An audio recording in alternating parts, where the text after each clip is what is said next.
2025. Ghana is back to a single-digit inflation. This was not by sheer luck. It is the outcome of disciplined fiscal policy, steady monetary management, stable exchange rates, and strong domestic production. Together, these have restored confidence, stabilized the cedi, and eased the pressure on families and businesses. Food inflation reduced from 27.8% to 9.5%. Prices of everyday food such as tomatoes, garden eggs, okra, and fish are finally falling. Mr. Speaker, non-food inflation also dropped from 20.3% to 6.9%, supported by steady fuel prices and lower import costs.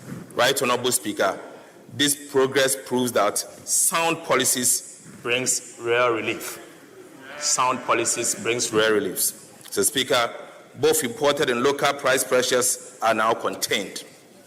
Right, Honorable Speaker, the task ahead is to sustain this stability by keeping fiscal discipline, boosting food security, and ensuring strong coordination between the fiscal and monetary authorities.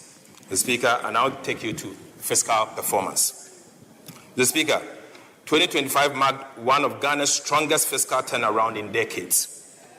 The primary balance on commitment basis swung from a 3% deficit in 2024 to a 1.6% surplus by September 2025, exceeding the target and proving that discipline delivers results. Mr. Speaker, reforms in revenue mobilization and spending controls anchored this recovery. The removal of nuisance e-levy did not weaken revenue. Broader tax reforms and efficient gains lifted non-oil tax revenue to 8.7% of GDP, up from 7.8% in 2024. On expenditure, government tightened non-priority spending whilst protecting key investment in the sectors. Mr. Speaker, Treasury bill rates have fallen, saving 8.8% in interest from January to September. Mr. Speaker, 8.8 billion from January to September. Mr. Speaker, public debt dropped to its lowest in a decade, and Ghana's debt risk has been reclassified from high to moderate. These gains have created space, eased the steps, and restored investor confidence. Right, Honorable Speaker, Ghana's fiscal consolidation is now credible, sustainable, and homegrown, a model of responsibility that turns stability into progress and ensures every city works for the Ghanaian people. Mr. Speaker, I take you to social protection. Right, Honorable Speaker, even as we pursue fiscal consolidation, government protected and expanded social spending to cushion vulnerable households. Allocations to social protection programs increased to 0.9% of GDP, up from 0.6% in 2024. We are not accruing new arrests in energy sector. Solar tariffs, projects like BXC and Mineji have dropped from 18 to 6.5 cents per kilowatt hour, cutting costs and expanding access. Mr. Speaker, this was achieved as part of the renegotiation.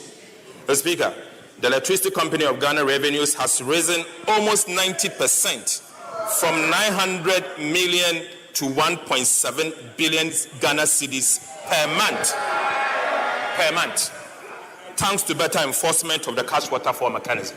Mr. Speaker, I repeat, ECG's revenue has improved by almost 90% per month, from 900 Ghana cedis per month to 1.7 billion Ghana cedis per calendar month. Mr. Speaker, I'll now give you an update on the audit of arrears and payables. Mr. Speaker, upon assuming office, government was confronted with outstanding arrears and payables totaling 68.8 billion Ghana cedis, comprising 50.5 billion in unpaid invoices and interim payment certificate, IPCs, and 18.3 billion in outstanding bank transfer advices, BTAs. Mr. Speaker, in fulfillment of our pledge to protect the public purse and ensure value for money, we commissioned the Auditor General, working directly with PwC and EY, to conduct an independent validation of these arrests and commitment. Mr. Speaker, as I informed this August House during the media review of the 2025 budget, this special audit covered all verified arrests and commitment as at end December 2024. The objective was to establish the legitimacy of the claims, identify irregularities, and address the fiscal risk arising from the accumulation of these arrests and outstanding commitment. Mr. Speaker, the exercise has now been completed, and the Auditor General is finalizing his report for submission to Parliament. But, Mr. Speaker, the findings are troubling and very damning. Very damning. Mr. Speaker, out of the 68.8 billion, Mr. Speaker, I'll give headline numbers whilst we wait for the Auditor General to submit the report next week. Mr. Speaker, out of the 68.8 billion payable submitted for audit, 47.8 billion cedis was validated. Mr. Speaker, an additional 8.6 billion Ghana cedis remains under review, pending further validation due to inadequate documentation, missing third-party confirmation, and lack of supporting document. Mr. Speaker, these yet to be validated claims may be legitimate, but further evidence will be required before they can be recognized. But, Right Honorable Speaker, about 10.4 billion Ghana cedis in claims were rejected. The Speaker, due to duplications, recycled IPCs, inflated invoices, falsified stores receipts advice, and instances of no work but demanding money. Right Honorable Speaker, out of the rejected amount, about 1 billion Ghana cedis, comprising BTAs, bank transfer advices, that had already been processed by the Ministry of Finance and were ready for payment by the Controlling Accountant General and Bank of Ghana, were rejected.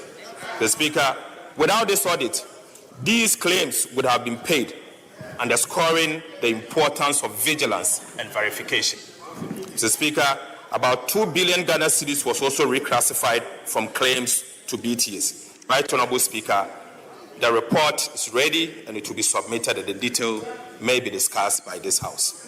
Mr. Speaker, this audit has not only saved the nation billions in potential losses, but also restored accountability, strengthened expenditure controls, and reaffirmed this government's unwavering commitment to fiscal discipline and transparency.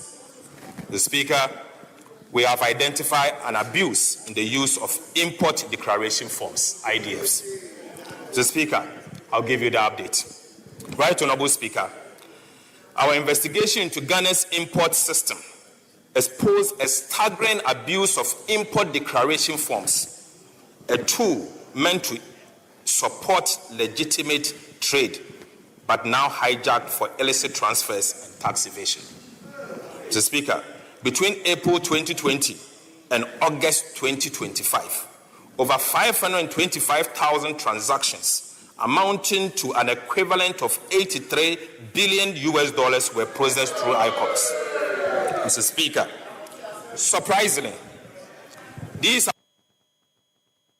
amount of $83 billion were transferred from Ghana in the name of imports.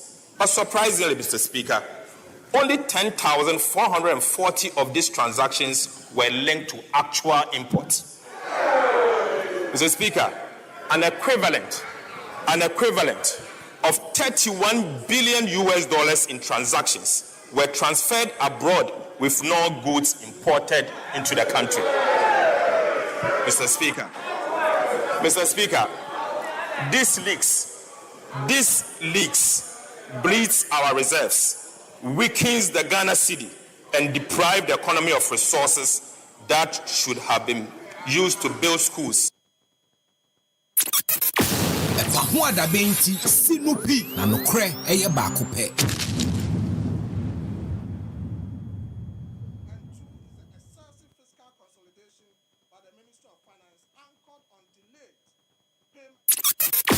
EpaHoaDaben ti sinupi na nokre eye baako pe. Baby, when you say first na ye binumu ye shut down pe politics. You see politics ni agi say ye be boama o minor koso. Na ebo 1 o'clock pe na wa ye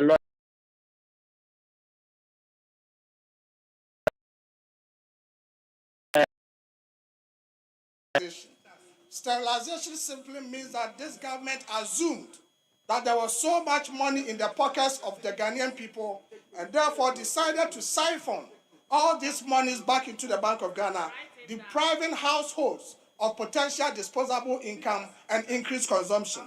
This is what the minister did. If we read the budget statement, paragraph 248, the minister states, and I quote, "To contain monetary policy expansion, the Bank of Ghana intensified open market operations in alignment with its disinflation objectives. Growth in net domestic assets was curtailed through enhanced stabilization and reductions in net claims on government." Mr. Speaker, this is so interesting. The minister states a total of 62 billion cedis was sterilized year on year through open market operations from Ghana. Mr. Speaker, what this effectively means is that 62 billion cedis that should have been available in the pockets of the ordinary Ghanaians for spending on the markets have been siphoned back to central bank by depriving the people that opportunity. Mr. Speaker, the interesting thing is that next month, December, Christmas is coming. And I can bet you, Mr. Speaker, that with this activity by the central bank, traders will just be sitting by their produce in the scorching sun of Okashi market, in the scorching sun of Kumasi Central Market, in the scorching sun of Makola and elsewhere. People will just be passing by without purchasing anything. Why? This is going to happen because 62 billion cedis that should have gone into the market, into the pockets of people. This government has siphoned all those monies back into the central bank because of sterilization. Mr. Speaker, traders are going to be worse off this Christmas, and that is going to have serious consequences on the economy. Mr. Speaker, come to think of it, has anybody thought about the fact why is it that we have single-digit inflation, yet there is food glut on the market? With many other commodities, people are not buying. Meanwhile, most of these goods, which are normal goods, have income elasticities of demand in the positive. And therefore, as income increases, people will buy. We are having single-digit inflation, and yet people are not buying because there is no money in the pockets of people. All of these monies have been siphoned through stabilization to the central bank. Mr. Speaker, the other thing that this government has done, which is also so dangerous, is an excessive fiscal consolidation. Mr. Speaker, this is what the minister calls fiscal discipline. Mr. Speaker, with all due respect, when your incompetencies combine with poor revenue measures and you are unable to execute your budget, you don't call that fiscal discipline. Rather, this is fiscal indiscipline. EpaHoaDaben ti sinupi na nokre eye baako pe.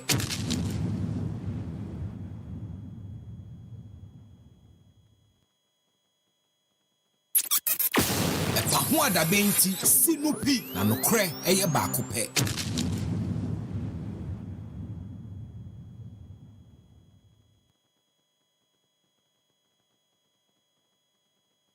EpaHoaDaben.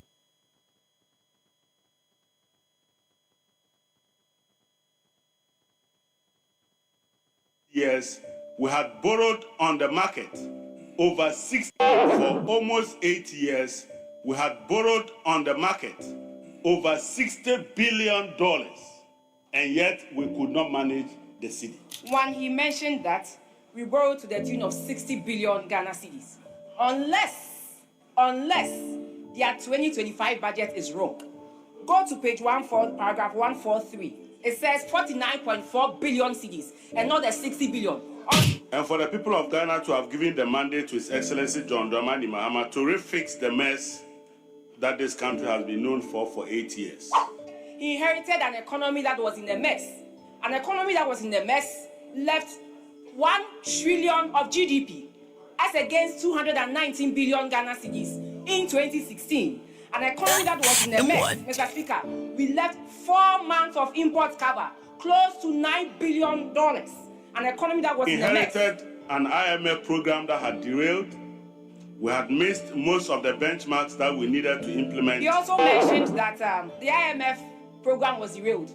That is not correct and that is not true.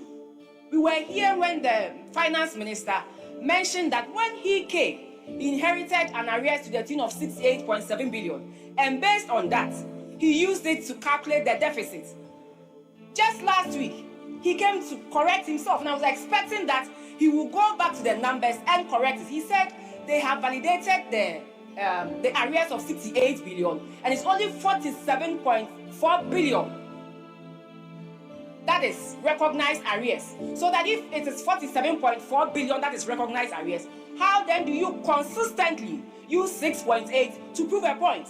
They will have to check their data.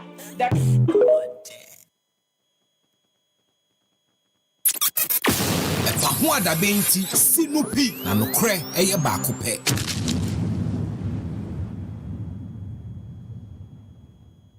EpaHoaDaben. Baby, when you say first na ye binumu ye shut down politics. Ye say politics for no money or money enti omunye. Ba na mumu binumu so nti enyina ye ni agi say ye beboa ma oman na akoso. Na ebo 1 o'clock pe na wa ye lawyer ma oman na lawyer for enyina pon akofi akoda. Nyamishra. EpaHoaDaben.